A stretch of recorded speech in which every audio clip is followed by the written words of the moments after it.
এই নাইম ভাই ওঠেন ওঠেন, হ্যাঁ ওঠেন। এই যে নাইম ভাই আমাদের তাঁবুর দরজা খুলছে। এখন তার হাস্যোজ্জ্বল মুখটা দেখতে পাবো আমরা। আর হাস্যোজ্জ্বল মুখের কান্দোজ্জ্বল। জি ভাই আরেকবার বলেন ভাই। হাস্যোজ্জ্বল মুখ করেন না, এটা যেন বলে কান্দোজ্জ্বল মুখ। আসসালামু আলাইকুম ভাই, শুভ সকাল। ভাই আপনাদের তাঁবুতে আজকে রাতের ঘুম কেমন হচ্ছে?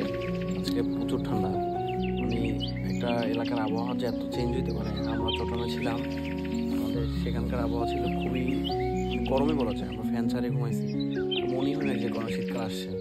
বাট আসলে আমরা এই দিল্লি আসার পরে মানে এখানকার ঠান্ডা মনে হচ্ছে একটা ভিন্ন জগৎ টোটালি। তো আসলে একটা অন্যরকম এক্সপিরিয়েন্স। প্রথম শীত, এক গরম থেকে এসে শীতের মধ্যে পড়ে যাওয়াটা আমাদের জন্য একটু কষ্টসাধ্য হচ্ছে। যেমন ঘুম ভাঙছে না, দ্বিতীয়ত হচ্ছে ভাই ব্রাদার মিলে এক জায়গায় মানে যদিও এনজয় করছি, বাট দেখা যায় এই মুহূর্তে আবার আসার পরে জ্যাকেটটাও ছিঁড়ে গেল। সব মিলে আসলে মানে একটা ভালো এক্সপেরিমেন্ট হলো। তাঁবুর এক্সপিরিয়েন্সটা বলেন। হ্যাঁ, তাঁবুর এক্সপিরিয়েন্সটা হলো, এর আগে তাঁবুতে আমার প্রচুর অভিজ্ঞতা আছে। লাইক আমি এর আগে অনেক ক্যাম্পিং করেছি, বাট তাঁবুর মধ্যে থাকার যে মজাটা, ঘুম হয় খুবই সুন্দর। কারণ হচ্ছে শীতল বাতাস চারপাশ থেকে, এবং এই কী বলে কুয়াশার টিপটাপ শব্দ যখন উপরে পড়ে, এই জিনিসটা না আসলে মনটা ছুঁয়ে যায়।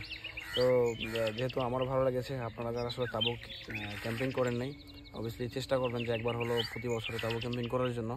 আপনার হয়তো একটা লাইফের অভিজ্ঞতা হবে। ভাই আপনার একটা অনুভূতিটা একটু বলেন। আমার অনুভূতি নেই, আমার সব ভূত হয়ে গেছে। পরে দেখতে ভাই আজকে আপনার ঘুম কেমন হয়েছে? ভাই মোটামুটি ভালো হয়েছে, যতটুকু। শুক্রিয়া। শুক্রিয়া। তাঁবুর এক্সপিরিয়েন্সটা বলেন, মানে অনুভূতিটা কি তাঁবুতে থাকা?